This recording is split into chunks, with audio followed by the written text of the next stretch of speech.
Hey there, everyone, and welcome to Stronger with Time. I'm your host, Tony Battaji.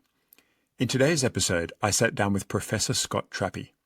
Dr. Trappe holds the endowed chair of Human Bioenergetics and is the Director of Human Performance Laboratory at Ball State University.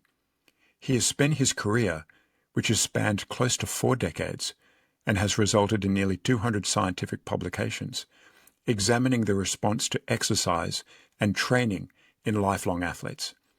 His work has dramatically improved our understanding about the time course change in muscle mass, strength, and endurance across the decades of life, from teenage years up until our 90s.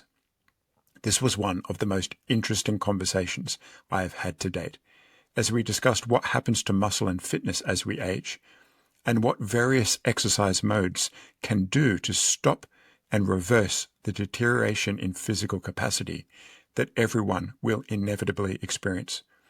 We talked about the sex differences and similarities in physiology and metabolism, and whether they necessitate different training approaches. And we finally explored what an ideal dose of exercise should be for those who want to age in the best possible condition. Without further delay, please enjoy my conversation with Professor Scott Trappe. Welcome, Professor Scott Trappe. Hi, Tony. Thanks for having me on. I appreciate it. Yeah, thanks for joining me. You've spent a career studying fitness and what happens as we age. We all know what's coming, and it's such an interesting field in terms of muscle and fitness and things that we all know are going to happen to us as we get older. And you've studied this your entire career. So what led you to studying fitness and aging across the lifespan? Well, I was really probably born out of just my own athletic background, right? Starting off, I was a swimmer growing up and played all sports really as a kid. And then as I got into college and I was dedicated to swimming and then trying to figure out what I was going to do with my life, I was interested in science and really kind of just blended the two between my athletic background and the idea of exercise physiology. Went into grad school and we really had some outstanding mentors. I was originally at the Olympic Training Center, so we were studying the world's best swimmers. And that was a great natural progression for me with my swimming background, but then the athletic performance component of it and getting to meet a lot of my idols from my youth that I was then testing them. And then when I came to Ball State to work with Dave Costal, he was bringing back the runners that he had tested in the late 60s and early 70s. So it was about a 25-year follow-up, and that served as part of my dissertation. And they were considered aging distance runners. Well, they're the age I am now, so my perspective, I thought when I was a graduate student, they were old, right? So my perspective has changed a little bit, but that was my sort of introduction to aging a little bit, active aging. And there was a range because some guys had stopped running and some kind of had backed off and done it more recreationally. And then, David tested some of the best runners of the day with Frank Shorter and those guys. And they were still sort of competing and doing high volume, but not like they were when they were in their prime. So that was sort of the appetite for that. And then my postdoc involved working with Dave and Bob Fitz with NASA and the space shuttle crew members and sort of a lot of aging aspects. So you go to the space environment, physiology is changing. It's like rapid aging in a way. And so we were really getting into documenting the decline while they were in the space or bed rest environment, what types of exercises to counteract that, what it would take, how much, quantity, quality, those types of things. And as I began my sort of career after my postdoc, I just had all sorts of questions swirling around that stew. And it was kind of wide open with aging and resistance exercise with some of the cellular techniques that I had learned during my postdoc with Bob Fitz and doing single fiber physiology. So we dove into that world. It was just wonderful working with that population. And our initial kind of question that we'll get into here, but when we were first doing the aging studies, what we were hoping to document with the single fiber technique was how much the fast fibers improved after 12 weeks of training, resistance training, which resistance training targets fast fibers. So we thought we'd do the study and move on. Well, it didn't quite work out that way because the older people's muscle didn't adapt quite the same way as the younger people. So we're still pursuing these same questions like 30 years later. So that was sort of my foray between my education and personal interest and realizing there was a bit of some gaps in the scientific literature and opportunities with aging research, and then slowly began to fold in older athletes and things and kind of have a continuum of understanding how the body adapts as we age. One of the MRI images that has gone viral, which you would know, is from maybe a 2020 study of yours that looked at younger women and men who were active and non-active and then in their 60s, if I've got that right. And the difference is remarkable between a 60-year-old female who is an exerciser versus one that is not and sedentary, how much muscle wastage there is and how much fat has crept into the muscle. Let's talk with that in mind about what happens to muscle across the lifespan. And let's frame that because I think most people realize now we have muscle mass, we've got muscle strength, we've got muscle power, we've got fitness, all these things that make, when people talk about being fit and exercising, we're talking about muscle and strength and aerobic fitness. And you've studied this in people who are young and middle-aged and old and very old. Now, those MRIs are just remarkable. So what happens to muscle? In fact, before you answer that, Scott, how do we know when we talk about muscle? My understanding when we talk about fiber types is it's generally vastus lateralis, a part of the quadriceps. And then that's just extrapolated for everything else in the body. And you've also done some really interesting work saying, well, we've got a lot of muscles in the body, you know, they might age at a different rate. And that was quite eye-opening for me. So walk us through where we take these sites of measurement from and then what happens from peak to older age. Yeah, okay, for a wide-ranging question. So let me step back. If you just look at those MRI images, right? I mean, anybody can understand those. They speak for themselves. And what's fascinating when you look at them, so most of them are in our 70s. We've had some individuals in our 80s. I'm talking the athletes and non-athletes, and we've had them into their 90s. And it's just, if you stay active in your 90s, if I put up an MRI image, you are amazed at how good it looks. It looks like a younger person's or a middle-aged active individual's muscle. It's phenomenal versus the non-active individual. So as you say, generally across the lifespan, the kind of dogma data would suggest your muscle mass would peak in your mid-20s, and then we would slowly lose muscle mass over time to where by the time we're in our 80s, our muscle mass could be reduced 30, 40, 50%. But I think generally speaking that holds true. And with the decrease in muscle mass, you typically see an increase in infiltration of fat mass inside the muscle. So you sort of see this juxtaposition. Muscle mass and strength and power are all going down generally as we age. It tends to accelerate by about the time we get into our 70s. So that rate of decline is even greater. And then on the reverse, we start to see an infiltration of fat, that being replaced to a certain extent or coexisting with muscle. And that's when you look at the MRI, you can just see it. But we've also quantified that in ways to show, yeah, there's less muscle mass here, and yeah, there's more fat. Now, if you exercise, and you're talking at the top of the show, we were getting to know each other. If you're doing resistance exercise, I don't think it's not been systematically studied, but we have enough data now to know that, like, okay, this idea that we peak in our mid-20s and it's just a slow decay over time, that if we actually incorporate exercise, good exercise, certain types of exercise, that we can actually change that paradigm, right? It doesn't have to be this continual decline. And if you look at it, we're going to definitely preserve muscle mass if we do exercise, both aerobic and resistance. Both modes are actually excellent for muscle health. And we're going to decrease or slow down that infiltration of fat.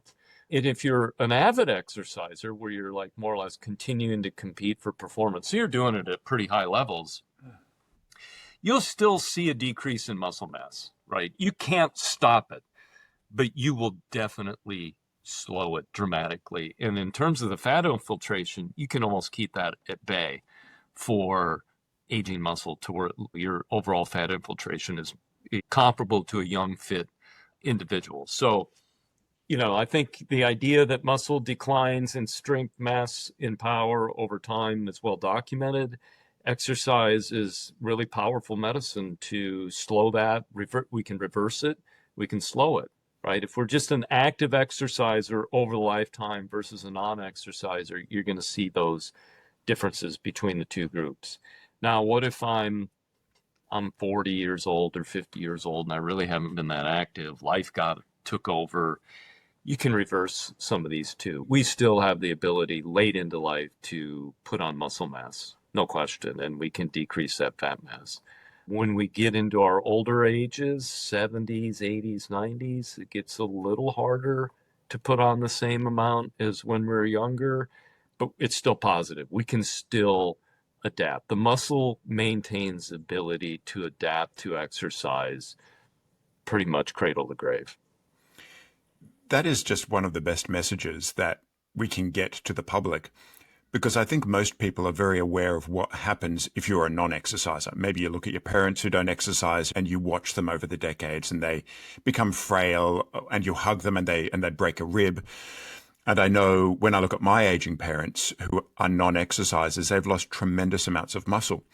But because we have access to DEXA where I am, we've got decades of DEXA. And looking at, say, females in their 40s, 50s, and 60s, their muscle mass has gone up. So it's the opposite of what the textbook says it should be declining. What makes muscle responsive to exercise at any age? Because you'll often hear, or the public will think, that when I'm younger, all my hormones are as high as they're going to be, and then at menopause, estrogen changes and drops, and therefore my muscle mass will drop and it's doom and gloom thereafter. But the DEXAs I have on women in their 40s, 50s, and 60s, their strength and muscle has gone up through menopause, not what the association studies have shown. So what is it in muscle that is responsive at any age? Well, it's tricky business when you get older. The hormones are changing, they do have an impact, but they're not gone, right, completely.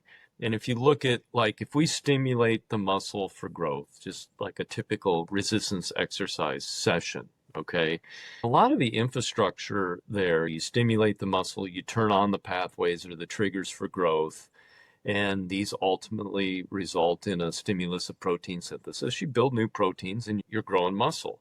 Now, if you're untrained and you do that, the first few sessions, you're not growing muscle. In fact, our data, we've done some nice molecular data on this.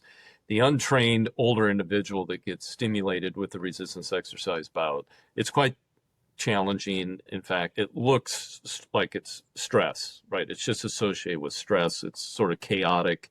But if you take somebody that's more fit and you challenge them with that, it looks very coordinated and it's a very potent response. So these sort of metabolic triggers, they increase with the exercise session, and over about several hours after, they kind of gradually get down to, like, within 24 hours, sometimes sooner, back to baseline. Then we'll stimulate with exercise again. So you just see this repeated pattern over time. And what happens with that repeated pattern, that's part of the adaptation process. So you will begin to build out the infrastructure, new proteins and such in the muscle, to where after a few weeks, you will actually start to take advantage of that exercise challenge. And at that point, grow muscle. We can hypertrophy muscle very late into life, right? But it takes 2 or 3 sessions consistently a week for several weeks before you're going to start to see some of those adaptations. If you take somebody that's maybe younger or middle-aged, right, we can start to see some of those adaptations a little bit sooner. If you get somebody that's in their 80s and they're going through this, it may take a few more weeks before you actually start to accrue some of those adaptations if the muscle's untrained to begin with. So everybody's a little bit different, right? I mean, I think we could prescribe some basic exercise prescriptions that would be very effective for most everybody, but then they could get fine-tuned with each individual, right? We all have our own particular genetic phenotype. I'm a little bit more of an aerobic endurance phenotype. So as I shared with you, I'm currently lifting twice a week now. I'm not one of those guys that necessarily gets real big, right? Whereas other people just kind of naturally do. But we all have the potential to enhance our muscle strength and power and growth characteristics through exercise. You've studied both males and females, young, middle-aged, and old, with respect to fitness. Let's talk about sex differences in the trajectory of muscle as we age, but also in the responsiveness in terms of fitness and muscle mass and strength.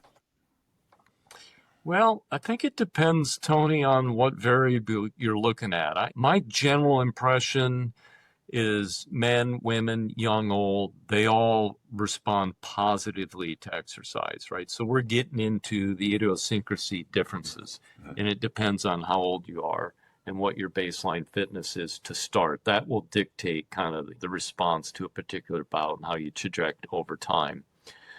But by and large, if you take an older, let's start with some kind of classic hallmark markers inside the muscle. If you take an older female, an older male, and compare, and that they're fit with some of the lifelong exercise stuff we've done, and you look at their sort of aerobic enzymes, you look at their mitochondrial potential, you look at their capillary supply and the capillary, right? This is where blood flow and oxygen get into the muscle.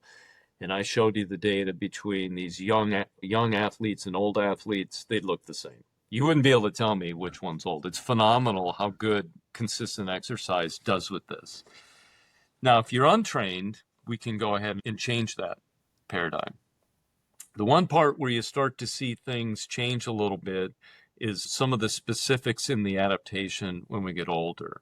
One of the things that happens when we get older is that the fast twitch fibers, which are responsible for more explosive type activities, they tend to atrophy or decrease in size more than the slow twitch fibers, which are built for posture and endurance. And these fast fibers aren't as easily reversible in some of their components as the younger people are. The younger people, you stimulate them with resistance training, those fast fibers are just like, they're like kids in a candy store with that response. They really respond robustly and quite well. We will see a response in the older fast fibers, but it's not the same as the young fibers, and we don't naturally get this same natural growth response. I think the data is pretty clear from us, from our lab on that, over several studies, and also other people's labs is corroborated. I mean, I think everybody would agree with that. How we've truly fixed that has been still a bit of a mystery, so to speak. And do we see those differences in the fast fibers you're talking about when masters, powerlifters, or weight trainers or sprinters have been analyzed? In other words, are they doing something unique in their training that can preserve that, or that's just an across-the-board phenomena that you're seeing? I don't know the answer to that. I can speculate. I think if people have been at it for a while, I think there's probably just some preservation going into that. When at least with strength training. So when we got into doing the above 70, 80, 90-year-old lifelong athletes, our hypothesis walking into the study was that, okay, they've been active their whole life. A simple exercise session, Tony, doesn't matter if it's resistance or aerobic, it's turning on the fast fibers. This idea that you got to recruit all the slow fibers before you get to the fast fibers, that's old news. It's wrong. So you will light up slow and fast fibers with a modest exercise bout, no question. And this has been shown nicely in a few different studies. So it really, we know we can turn them on, but they don't necessarily adapt the exact same way when we're older. So we thought, oh, if you're using them all the time throughout life, that will be a recipe for maintenance in these fast fibers. Turns out with the endurance exercise is a mixed story. If you look at the size and power output of these fast fibers in the older endurance athlete, they look the same as the non-older athlete, which was a surprise to us. But when you get to the molecular underpinnings of those fibers, they respond very different in a kind of a unique way, but positive way to exercise. They have a really strong endurance profile. They're really metabolically, they're really, really dialed in. So I think it's been 60 plus years of continuous exercise. They've just adapted metabolically. So I think it's great for overall metabolic health, whereas the older fibers respond more in a stress way and the younger fibers respond in a growth way. So we sort of see a hierarchical tiered effect. Now, if we get into resistance training, I can't answer that specifically. We haven't studied it. I've read other people's papers. The literature is kind of sparse in the lifelong RE crowd. When we first started doing the lifelong, pursuing them, the challenge we ran into is the culture. If you look at the lifelong exercisers, 70s, 80s, 90s that we've been studying, they really came out of the exercise boom in the late 60s, early 70s, right? So, okay, they were kind of weird people back then, right? They adopted it as a lifestyle, and people would see them out running and so forth, and they were sort of renegades, and it turned out to be they were right.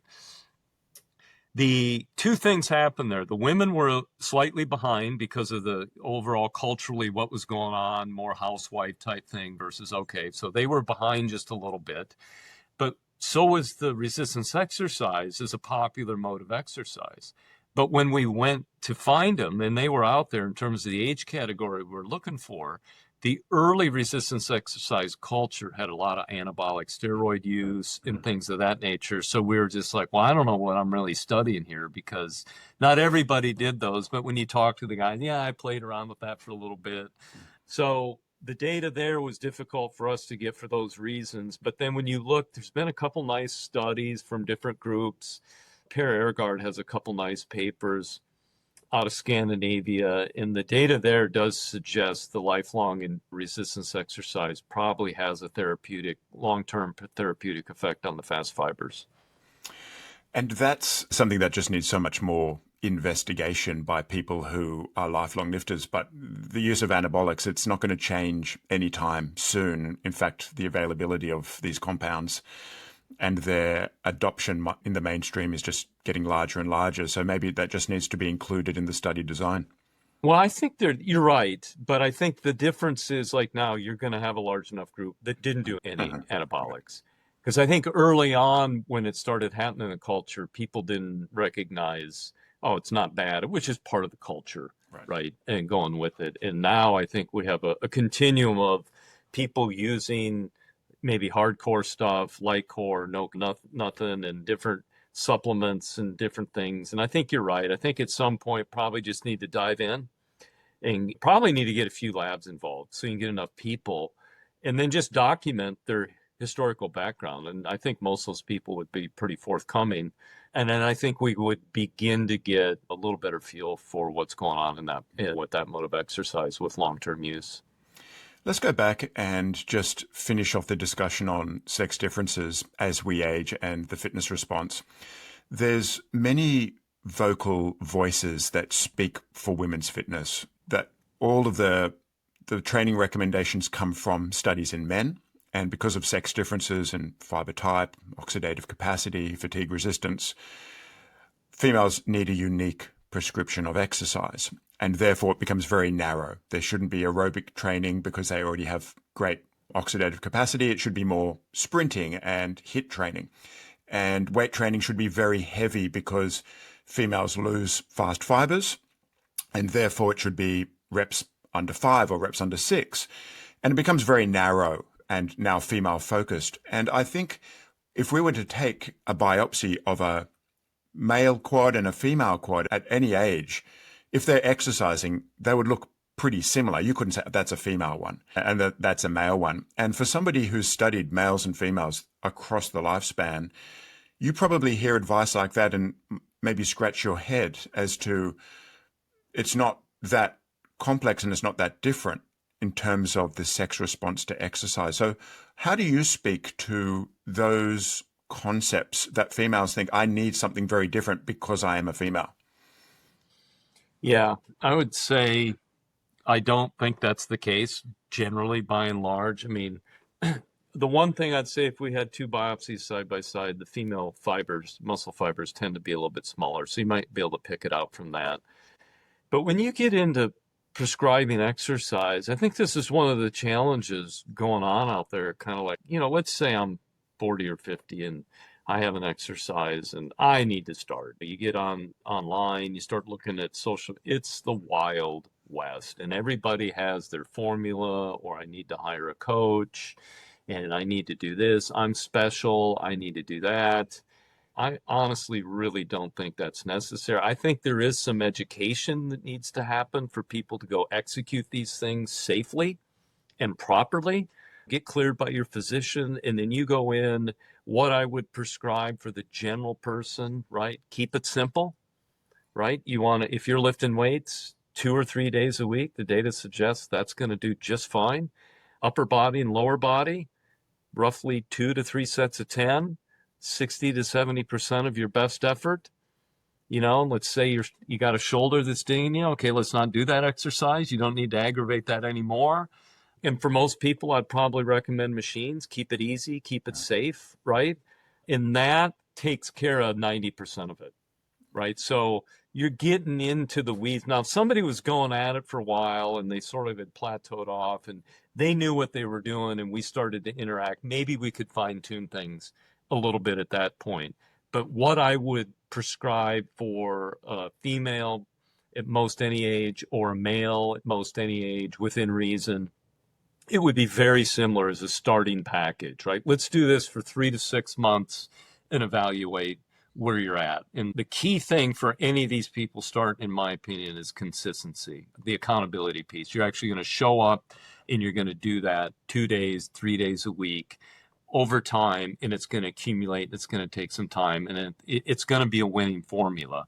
So I don't think there's no data that, and I'm not saying dismissing that a pre or postmenopausal women might be slightly different than what's going on with a male with more testosterone and those types of things. But in terms of how I would approach it for advice based upon the literature, the people we've studied, and telling them what to do either to get started or to continue to add in some resistance exercise to their already active program, it would be, I call it mashed potatoes and gravy. I would keep it simple, and we know that is effective.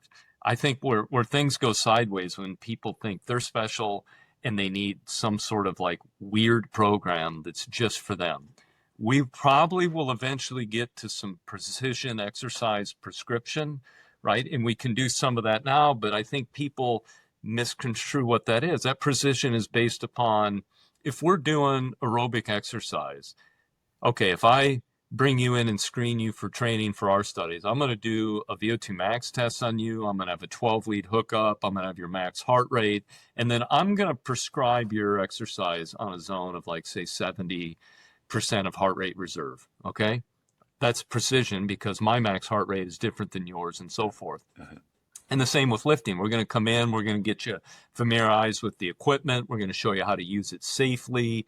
We're going to just go through some procedures, and then we're going to get into like how much weight can you lift on this particular device. Say it's a knee extension for the quads. Okay, I can lift 100 pounds one time. All right, we're going to have you then lift at about 70 pounds. We'll have you do a set of 10, rest for a minute or two, do another set of 10, and so forth. So that is some precision because your max lifting is different than mine.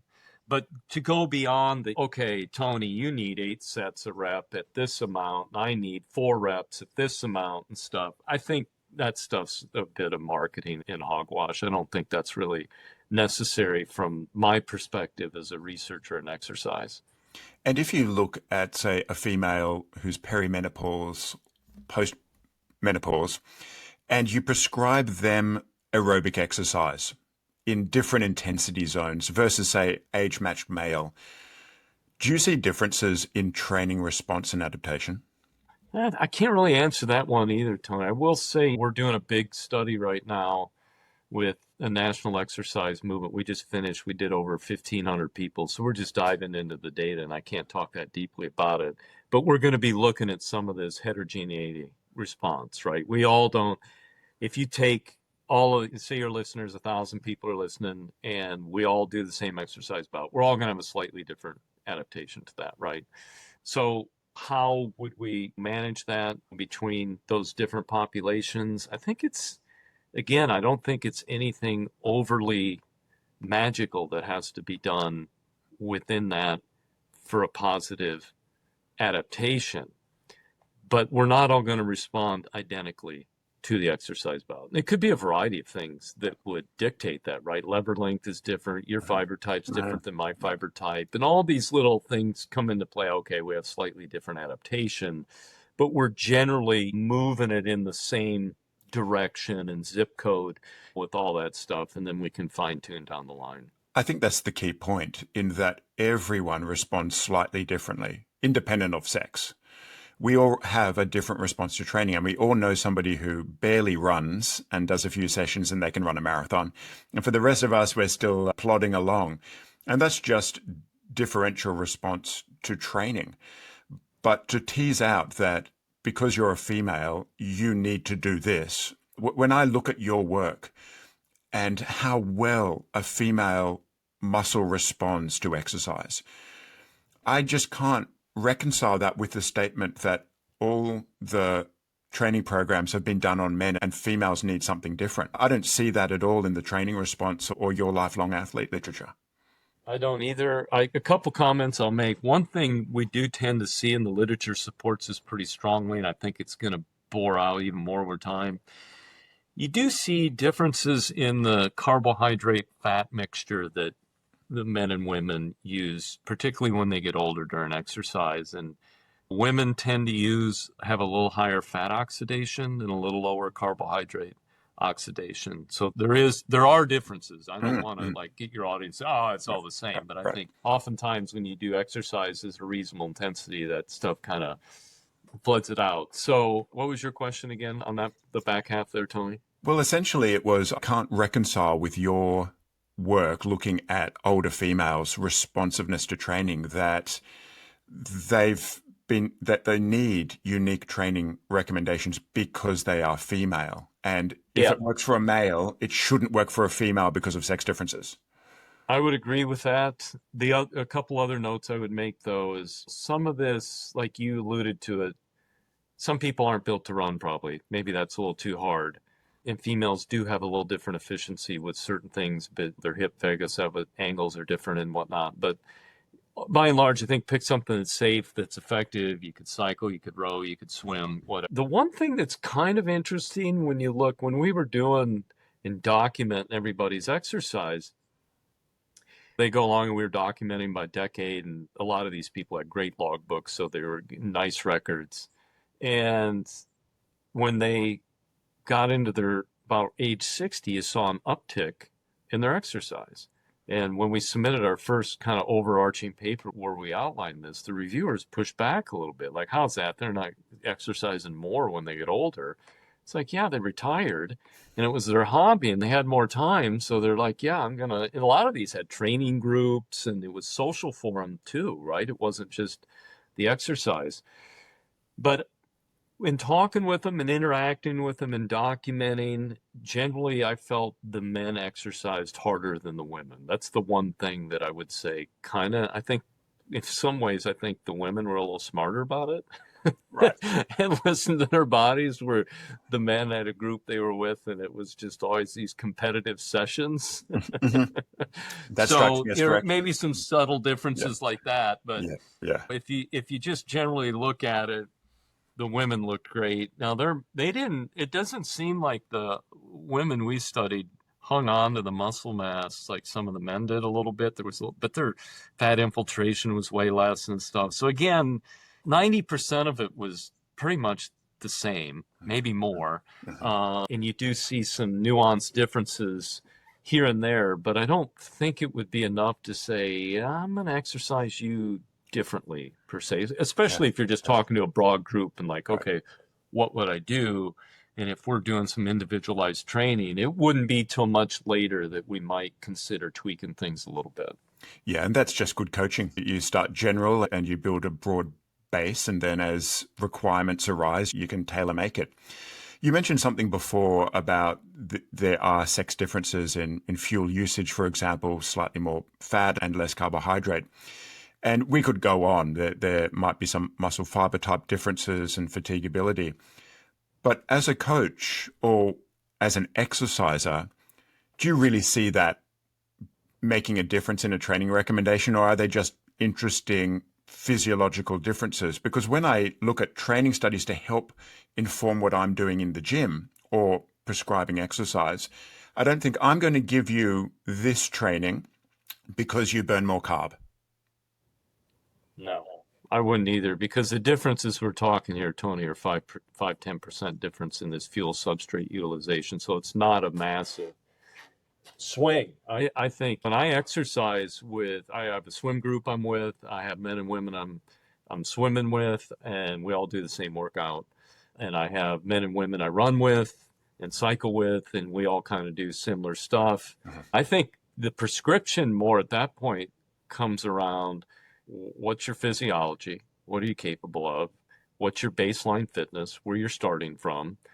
And if I had similar data from a male and a female, and we were talking them through, and depending on what their goals were, they're probably going to get very similar exercise prescription from a guy like me from the beginning. So I think the biggest thing, it just comes down to some fine tuning later. And there are differences between men and women and various things related to the physiology we can measure, we can talk about. But when you get into exercise prescription, there's nothing radical, I would say, that would be different in terms of how I would approach either one from you need to do this. I think the basic tenets: get in some aerobic, 2 or 3 aerobic exercise sessions a week and 2 or 3 resistance exercise sessions per week. For a health perspective, that's a winning formula. No, regardless if you're male or female, middle-aged or older. With 80% of the population not even exercising, it is very surprising that so many fitness professionals are trying to make it so complex, when that message of 2 to 3 resistance, 2 to 3 aerobic, and then you can start to go into the weeds a little bit more, but nail those basics, because 80% of the population are not. Here's a question you might not have a good answer to, but since you have studied lifelong athletes, there is a viewpoint that males and females respond to feeding or fasted state training differently, with the argument going that females have different cortisol response and different appetite response. So if you train before breakfast, it will decay your muscle. You'll be hungry all day. It'll lead to low energy and you'll lose bone and muscle. And it's a negative consequence. So female should always train fed. What's your gut feeling as a lifelong physiologist? I think that's case by case basis more than I would say gender specific. I think, and I also think it depends on mode of exercise, right? Example, if I'm running first thing in the morning, I don't like anything in my stomach. That's a gut blood flows way down during running. It's difficult for me to eat unless I'm eating 2-3 hours out, right? Cycling, I can plow food, and I typically would have a nice breakfast for a long bike ride with some friends. And you can train that system up one way or the other, right? So I can tolerate to do a little food before I run. I think most people, it's maybe good to have a little something in your stomach. Growing up swimming, do I get the extra 15 minutes in bed, or am I going to sleep? Right. I just slept. Right. So I kind of got used to training fasted, but a lot of people don't do very well fasted. And I would say that depends. That's case by case, independent if you're male or female. Where the difference for that can be, Tony, is like you get done with your exercise bout, 30 minutes, 60 minutes, whatever it might be, to kick off your day before work or before life takes off. You can take care of business right away with eating, right? I think there's a nice open window of opportunity. The muscle's a sponge post-exercise. So, and there's great liquid formulas for drinks and a light snack at your desk or whatever. And I think you can feed the muscle right after your exercise, and you're not going to get into all these decayed responses and stuff, because it'll be a synergistic effect in addition, the nutrition plus the exercise event. So just some simple timing with good nutrition in relation to your exercise and throughout the day. When you look at that arc over a 24-hour period, there's nice data showing that the muscle does very well as long as you properly feed it. Where people run into problem is post-exercise, is they get busy and they don't eat. Right, and then you run into problems. And we see this with athletes all the time. But with the astronauts we've studied, they're busy and they generally undereat about 20%. So it turns into an even bigger challenge there, to where one of the big things we try to educate with NASA and the crew members is, okay, maybe you're going to, even if you undereat, you can maximize the response, with the timing. Eat right after exercise, because it's going to be a more potent response to your nutritional intake than if you wait 4 or 5 hours because you got busy. So timing alone can make a huge difference. Yeah, and that's a pragmatic approach that I've used with real people in the real world, and that is some people will just have to train before breakfast. And where we then have to just be mindful of, as you've said, is that you exercise, you get waylaid with kids and starting, and then suddenly it's lunch and you expended 500 calories before breakfast, but you didn't have breakfast, and okay, that's a case by case basis, but that's certainly not a sex difference that because you are female, you should always be fed when you exercise. Yeah, and I think too, there's a lot of interesting data. This is not my wheelhouse, but when you start looking at the gut and the microbiome and how that's interacting throughout the day and when you feed and where you maybe live and the nutritional content even would start to impact that. I think we're realizing now that our body organs and stuff aren't silos. They're all working and communicating together. So a lot of these things, you could have a positive aspect in one part, like say muscle. We know muscle like generates positive molecules that go around and talk with the rest of the body. And all these things are connected, right? And they're all positively responded. And that's independent if you're male or female. Fantastic. Let's wrap this conversation up by looking at distinct changes that occur with aerobic training, cardiovascular training, and resistance training across the lifetime. Because you've said something remarkable earlier. If you take an MRI of a 90-year-old who is a lifelong exerciser, you'd be stunned to see its muscularity and how little fat there is.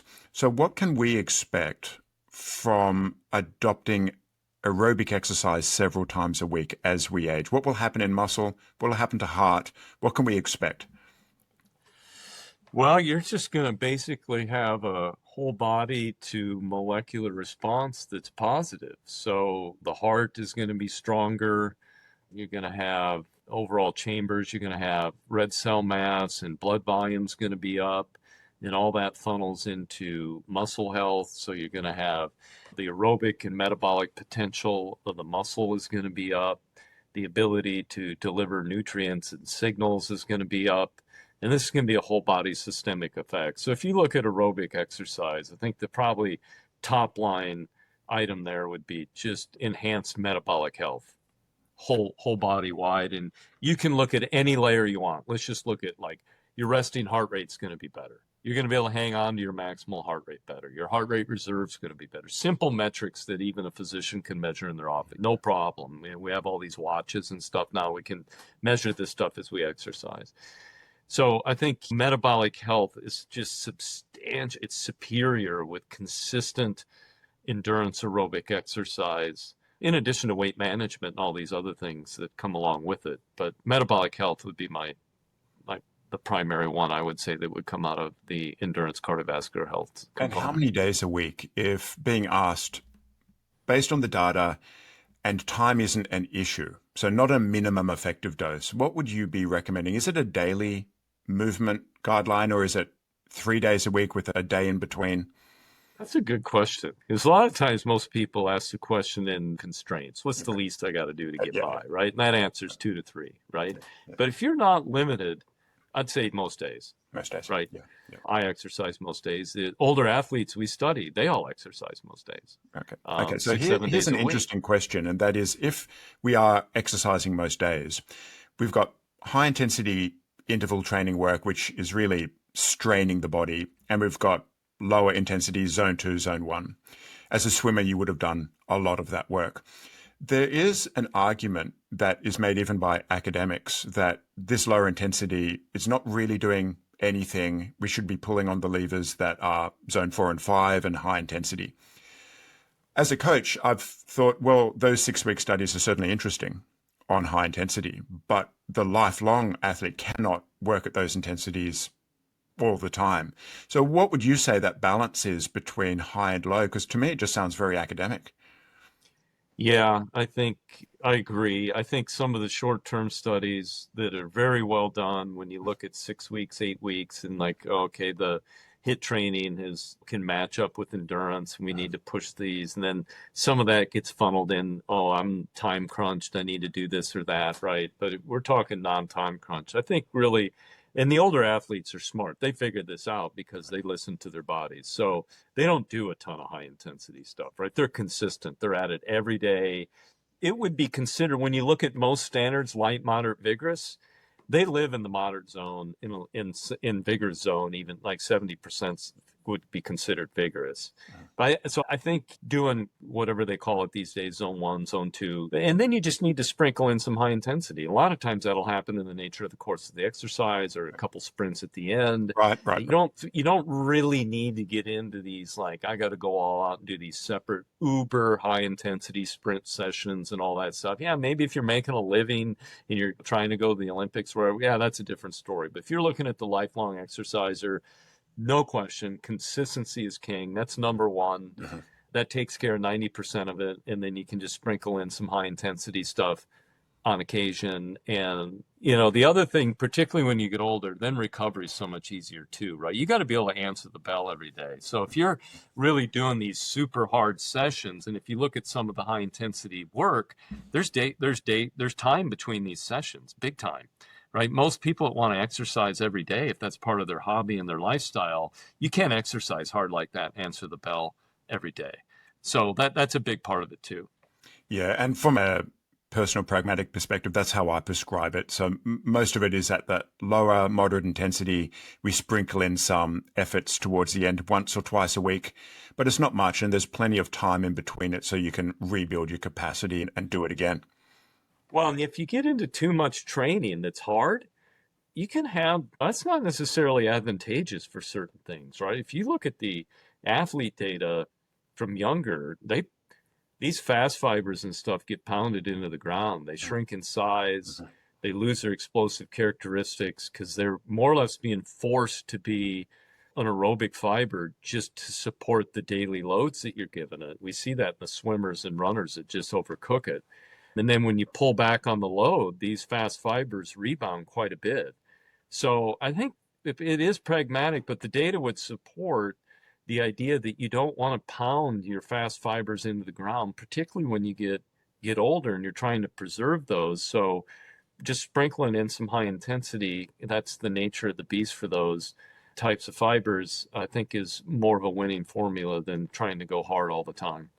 And that's the consistent finding across these case studies that have looked at well-trained endurance athletes, that they've worked out this formula long ago for long-term success and consistency, which really is the answer to the viewpoints that have said to women, because you are female or because you're postmenopausal, endurance training at lower intensity doesn't work for you, and you should do HIIT training and sprint training instead as the majority of your training.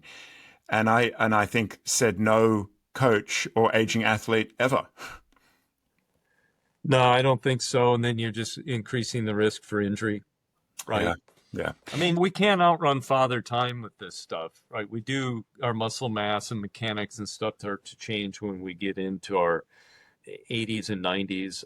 My former advisor, Dave Costel, he swims with our group. He's 89. He's still going at it. Now, he's not swimming as fast as he was, and his body position's a little different in the water, but he's still swimming quite well, although he complains he's a little bit slow, but he's still a lot faster than I am. Let's put it that way. I mean, you can running oftentimes will take people out just because of the joint health over time, but there's no question you continue these exercises. There's a lot of positive benefits deep into life. There's no reason to quit. And then if you look at the other side of it, we're talking performance, but from a health perspective, right? How much reserve do you have to sustain a health challenge? I get pneumonia or some type of illness. If you have a higher cardiovascular fitness and more muscle mass, your ability to make it through a challenging illness and survive, the data on that is clear, it's substantial. You lower your risk of morbidity and mortality with increased fitness. That data is solid. Isn't it? We saw that with the COVID epidemic and the flu epidemics, is that the fitter you are, the quicker you bounce back from these. Yeah, and that was a big challenge too. I think it was kind of exposed how unfit culturally we were, and a lot of the challenges we had with that, really, I got it early on prior to the vaccines coming out. It was like, I felt different and I took care. I still did a little bit of light exercise each day, but real light just to kind of stimulate the immune system. But my ability to manage it compared to somebody that was really unfit and overweight was substantially different. Yeah.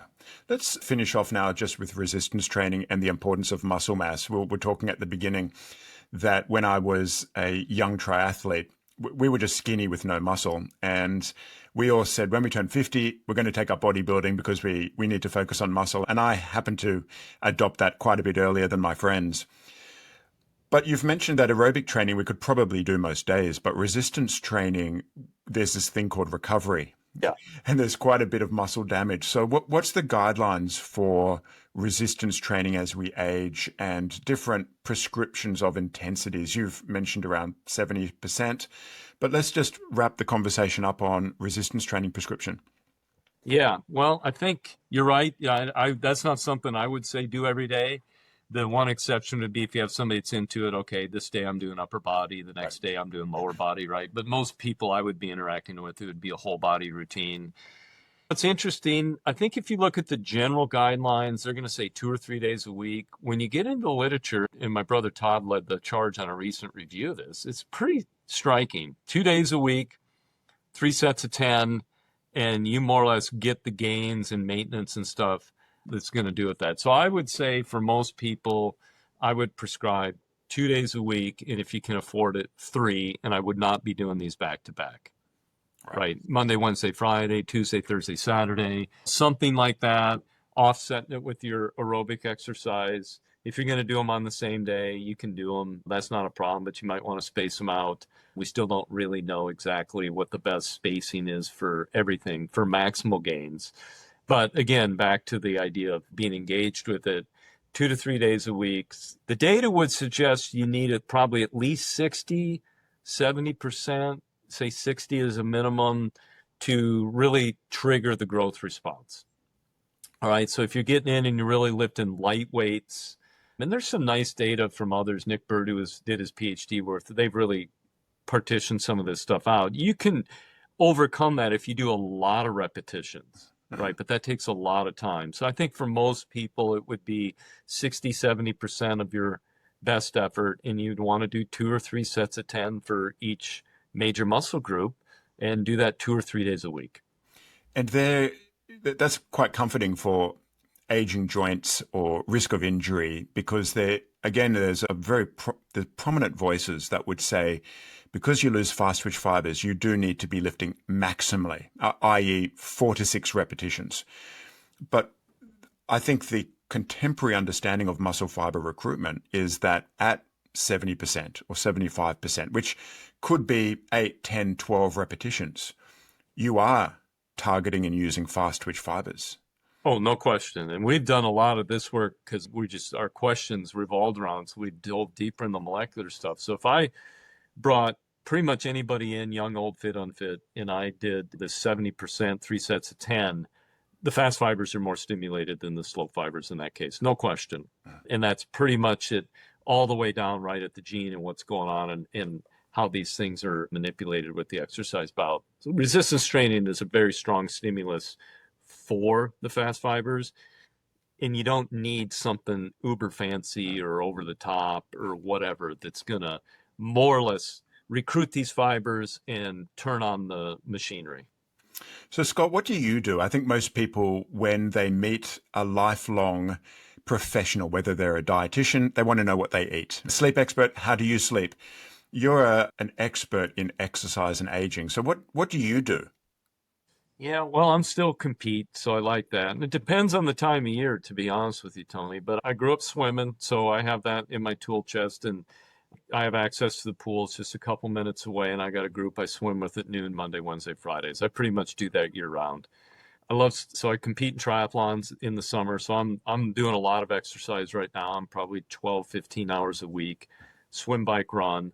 And then over this last year, I've got resistance exercise incorporated in. So on the off season, I still exercise 6 to 8 hours a week. When I'm in peak season, I'm 12 to 15 hours. And I kind of move things around. I stay consistent. I don't exercise super hard. I just exercise most days. I do it with people, oftentimes socially. I like exercising by myself as well to clear the head. Right. So for me, it's kind of like I have a bit of a routine where I lift on Tuesdays and Thursdays. I swim Monday, Wednesday, Friday.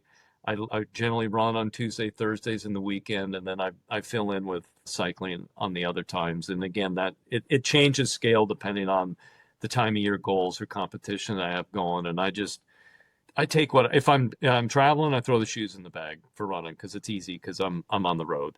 If I'm at home, I got all the tools and the laboratory. I can exercise here too. So yeah, I tend to do a fair amount of exercise, 500-600 hours a year.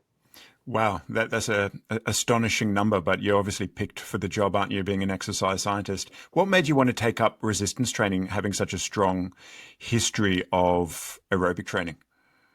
Well, I've been studying it since I was more or less in graduate school. And I used to go around when I was younger with the data I had from our older training studies and say, you want to be in good shape when you're in your 60s and you're heading into that phase of your life.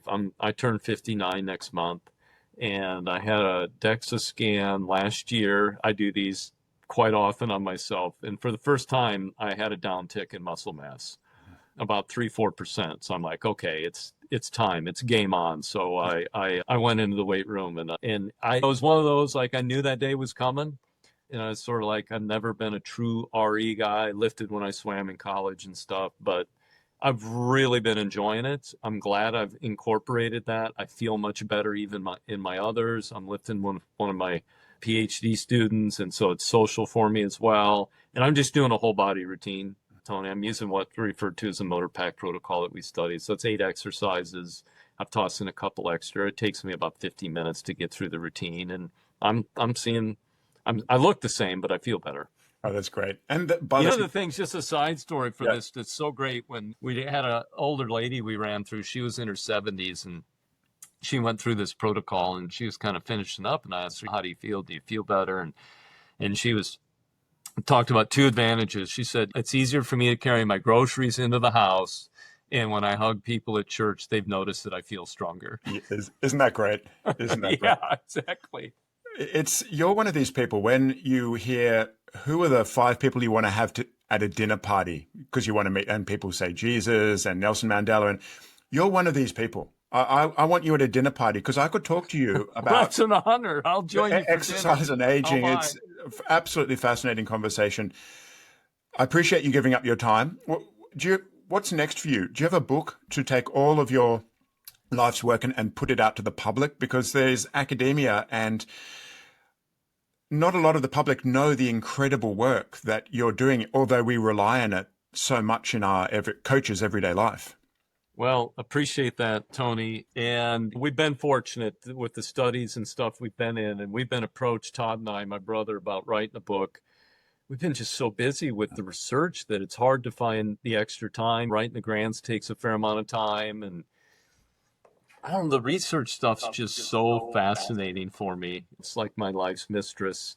And I need to find somebody to hook up with that can help do the writing to take it off my plate a little You need bit. a journalist to come in who knows all of your work and can synthesize that, because there is an incredible depth of work that you and your brother are doing that is directly applicable to the aging individual. Yeah, well, I'm coming on, talking with you, trying our best to get this information out. So I really appreciate the opportunity just to hop on with you for a bit, Tony, and talk and share some of this stuff. So the journey you're on with disseminating this information, and I've listened to some of your other podcasts and stuff. So kudos to you for doing this. Yeah, thanks, Scott. Next time we'll do round 2 with your brother as well, and we'll have a 3-way conversation. So thank you for your time. I really appreciate it, and all the work you guys are doing. Yeah, you're welcome, Tony. Thank you. Thanks for tuning in to the Stronger with Time podcast. If you've enjoyed this episode, please consider subscribing or sharing it with someone who would benefit from hearing this. And if you're ready to go deeper, the 9-week Science of Thriving course is available now. The link is in the show notes.